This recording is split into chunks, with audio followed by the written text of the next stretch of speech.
रेवाड़ी मंडल अध्यक्ष दीपक मंगला की अध्यक्षता में नई अनाज मंडी स्थित कार्यालय में एक विशाल टीकाकरण शिविर का आयोजन किया गया, जिसमें मुख्य अतिथि भाजपा जिला अध्यक्ष हुकमचंद यादव ने इस शिविर का उद्घाटन रिबन काटकर व दीप प्रज्वलित कर किया। इस टीकाकरण शिविर में 200 प्रथम वैक्सीन तथा 250 वैक्सीन द्वितीय डोज लगाई गई।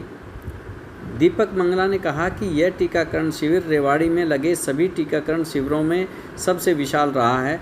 लोग कोरोना वैक्सीन के प्रति इतने जागरूक हो गए हैं कि वो प्रातः 6 बजे से ही लाइन में लग गए थे। जिला अध्यक्ष हुकमचंद यादव ने लोगों से मास्क और सैनिटाइजर का लगातार प्रयोग करने के लिए कहा। लोगों को कोविड-19 के प्रकोप से बचे रहने के लिए 2 गज की दूरी का पालन करने को बोला। दीपक मंगला ने प्रथम डोज की संख्या बढ़ाने के लिए civil surgeon doctor Krishna Kumar और नोडल अधिकारी अशोक कुमार का धन्यवाद दिया। शिविर संयोजक अरुण गुप्ता व गिरीश सिंगला का उन्होंने आभार प्रकट किया। साथ ही में राजीव नगर पीएचसी के सभी नर्सिंग स्टाफ का भी धन्यवाद किया। कोविड-19 के प्रोटोकॉल का पालन करते हुए सभी को वैक्सीन लगाई गई। इस टीकाकरण शिविर में राजीव नगर पीएचसी ने पूरी क्षमता के साथ इस कार्यभार को संभाला। डॉक्टर अनुज, डॉक्टर विकास, डॉक्टर अजय अग्रवाल ने अपने नर्सिंग स्टाफ के साथ सेवा प्रदान की।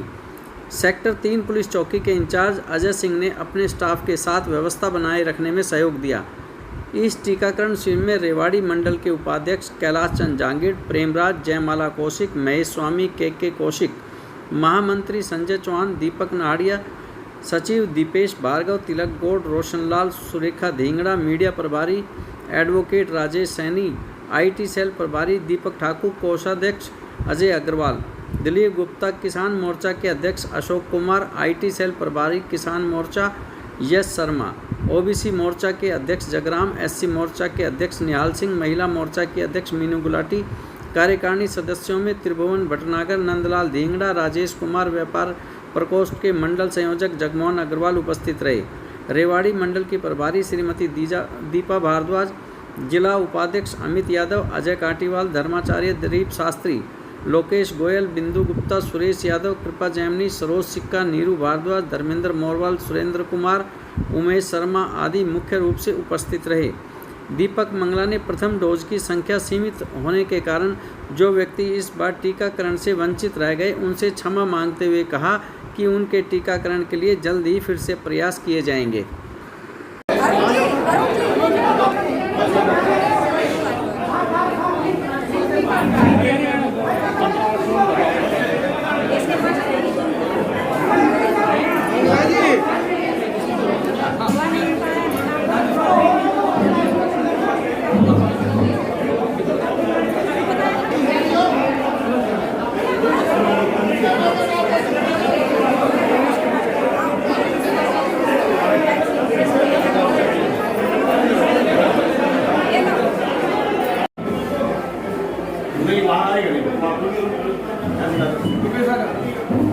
आज वैक्सीनेशन कैंप लगाया गया मंडल की ओर से, क्या कहना चाहिए? देखिए, जिस प्रकार इस देश में महामारी फैली और सरकार ने उतनी ही तेज़ी के साथ बीमारी पे काबू पाने के लिए, कोरोना पे काबू पाने के लिए वैक्सीन का ज़ोर शोर से प्रचार प्रसार किया, उसमें पार्टी के कार्यकर्ताओं को भी लगाया गया।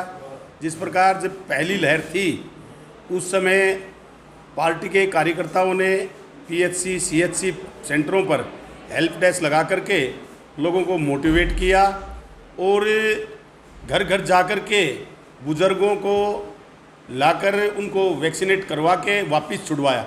अब जब दूसरी लहर आई उसके बाद में भी अनेकों कार्य किए, क्योंकि भारतीय जनता पार्टी केवल राजनीतिक पार्टी नहीं है, अपितु सेवा भाव करती हुई लोगों की सेवा करती है।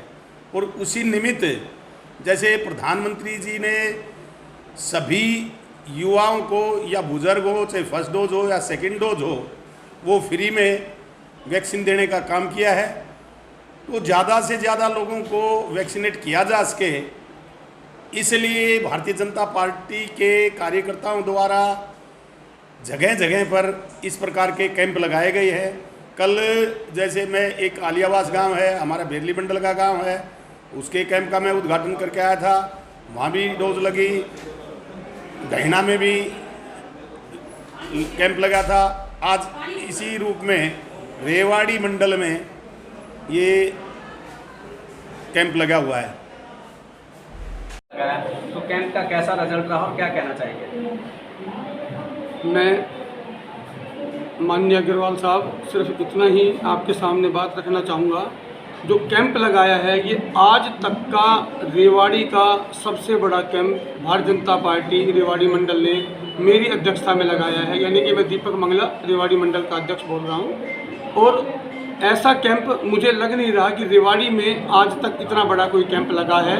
भीड़ आपके सामने है, जिसमें हमने फर्स्ट डोज भी लगाई है, हमने सेकंड डोज भी लगाई है। दोनों डोज हम लगा रहे हैं। साथ में लोगों को सतर्कता का हम सुझाव भी दे रहे हैं कि भाई 2 गज दूरी, मास्क बहुत ज़रूरी है। अभी कोरोना गया नहीं है, टीकाकरण की आवश्यकता बहुत ज़्यादा है, जिसमें आप देख रहे हो आपके सामने हमारे पत्रकार चैन सिंह जी ने भी आपके सामने टीकाकरण कराया है अभी।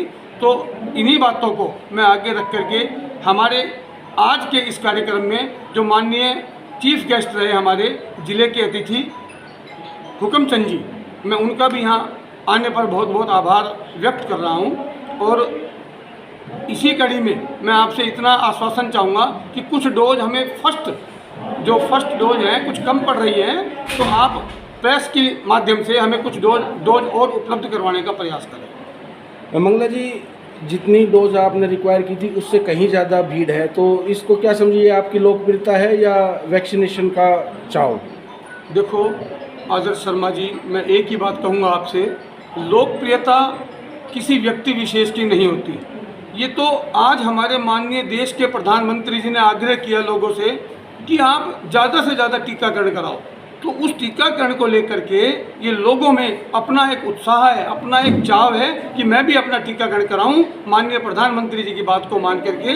इसलिए हमारे यहाँ पर आप देख रहे हैं कि हमने उम्मीद की थी कि हमारे यहाँ 800-700 तक लोग आ पाएंगे, लेकिन यहाँ हज़ारों की भीड़ आपके सामने दिखाई दे रही है। और हम प्रयास कर रहे हैं, पूरा पुलिस प्रशासन आप देख रहे हो, सेक्टर 3 चौकी के भाई अजय यादव और अजय सिंह जी, इनके साथ पूरी टीम इनकी लगी हुई है और पूरी व्यवस्था को हमने कवर किया हुआ है। कोई किसी के ऊपर नीचे आदमी नहीं गिर रहा। आपके सामने सारी चीज़ प्रत्यक्ष में। अगर आज पूरी मैं आपसे एक ही बात कहूँगा, जो पहले भी मैं बात कहता रहा हूँ कि वैक्सीनेशन हमारे कैंप बराबर लगते रहे हैं। पहले गोसाई जी मंदिर में भी हमने सहयोग किया, सिविल हॉस्पिटल में भी हमने सहयोग किया, सेक्टर 4 में भी हमने सहयोग किया, और हमारे यहाँ भी अब आपके सामने। तो हमारे वैक्सीनेशन कैंप में कभी कमी नहीं आएगी, क्यों हमारी पार्टी कहती है कि जी आप मास्क वितरण करो, आप सैनिटाइजर वितरण करो, आप ज़्यादा से ज़्यादा वैक्सीन कैंप लगाओ। क्यों कोविड-19 अभी गया नहीं है। अभी तीसरी लहर से बचाव के लिए हमने इतने प्रयास किए हैं कि अगर उस प्रयास में अगर हमारा ये काम सक्सेस हो जाता है तो अपने आप में बहुत बड़ी हमारे लिए उपलब्धि है। जो रेवाड़ी मंडल जिसका मैं अध्यक्ष हूँ, लेकिन मेरी पूरी कार्यकारिणी, मेरी प्रभारी दीपा भारद्वाज है, मान लो महेश जी हैं, गिरीश सिंगला जी और अरुण गुप्ता जी, ये दोनों इस कार्यक्रम के संयोजक हैं। लेकिन पीएचसी राजीव नगर ने जो ये सहयोग किया है, ये अपने आप के अंदर यादगार सहयोग है, इसमें कोई शक नहीं है। हमारे सीएमओ साहब अति विशिष्ट अतिथि थे, वो नहीं आ सके, उनकी मदर की कुछ तबीयत खराब हो गई। नहीं, उन्होंने कहा था कि आपको कोई दिक्कत वैक्सीन की नहीं आ पाएगी, और अब भी कोई दिक्कत नहीं है। हमारे पास वैक्सीन बेशुमार है, लगवाने वाले कम है। थोड़ी फर्स्ट डोज में ऊपर से दिक्कत आ रही है, सरकार की तरफ से दिक्कत आ रही है कि उन्होंने कहा है कि पहले सेकेंड डोज कंप्लीट करो, इस वजह से हमें दिक्कत आ रही है। नहीं तो वैक्सीन हमारे पास अब भी 1000 रखी हुई है कम से कम, किसी तरीके की कोई दिक्कत नहीं है। आदर्श जी, थैंक यू। दीपा जी, ये लोग इतने परेशान हैं वैक्सीनेशन को लेकर, सेकंड डोज तो लग रही है मगर फर्स्ट डोज जैसे ख़त्म हो गई है, नहीं लग पा रही है, तो आप क्यों कहना चाहते हैं? दूर दूर से गांव से आए हैं, तो क्या कहना चाहेंगे आप? तो अग्रवाल जी, मैं आपसे यही कहना चाहूँगी कि मोदी जी ने बहुत अच्छा कार्य किया है कि सबको वैक्सीन लगे और मुफ्त में वैक्सीन दी जा रही है। लेकिन जो भीड़, जो हुजूम ये खड़ा है, इसके लिए हम क्षमा चाहेंगे, क्योंकि 50 डोज हमें मिली थी, वो हम लगा चुके हैं, और पोर्टल पे दूसरी डोज का भी आ नहीं रहा, नहीं तो हम दूसरी भी स्टार्ट कर देते। और मैं सरकार से यही अपील चाहूँगी कि जो गांव-गांव में वैक्सीनेशन का कैंप लगना चाहिए, सरपंच के द्वारा लगाएं और शहरों में भी हर एक वार्ड में जहां बोर्ड पड़ते हैं उसी बूथ पे इनकी लगा दे तो इस तरह की भीड़ नहीं होगी और लोग बाग आराम से अपने घर के नज़दीक लगवा सकते हैं। अब ये सुबह से बैठे हैं, हमें भी बड़ा दुख हो रहा है कि ये कोई 8 बजे से बैठा है, कोई 7 बजे से बैठा है और अब 12 बज चुके हैं। तो मैं लोगों से यही कहूँगी कि दूसरी डोज जहाँ भी लगे, सरकार से अपील करूंगी, प्रशासन से कहना चाहेंगे आपके माध्यम से कि हर एक गाँव में वैक्सीनेशन का कैंप लगे और हर एक बूथ पर ये कार्यक्रम लगे, तभी हम इस कार्यक्रम को सफल कर पाएंगे। क्या ये जो प्रतिनिधि चुनकर जाते हैं, क्या इनकी जिम्मेवारी नहीं है कि ये अपने गांव के अंदर वैक्सीनेशन कैंप कराएं? अभी तो चलो पंचायतों का कार्यकाल खत्म हो चुका है, तो क्या बीडीपीओ या इनकी जिम्मेवारी नहीं है किसी? बिल्कुल इनकी जिम्मेवारी बनती है। ये सरकार के और जनसभा के प्रतिनिधि चुन के जाते हैं, तो जन सेवा के लिए इनको काम करना चाहिए। कोई भी इनको दिक्कत आती है, गाँव का ग्रामीण में देख रही, कोई बुजुर्ग भी आए हैं, माताएँ हैं, बहनें यहाँ बैठी हुई हैं, कोई दारू एडस आई हैं, तो इनके स्थान पर ही डोज मिले इनको।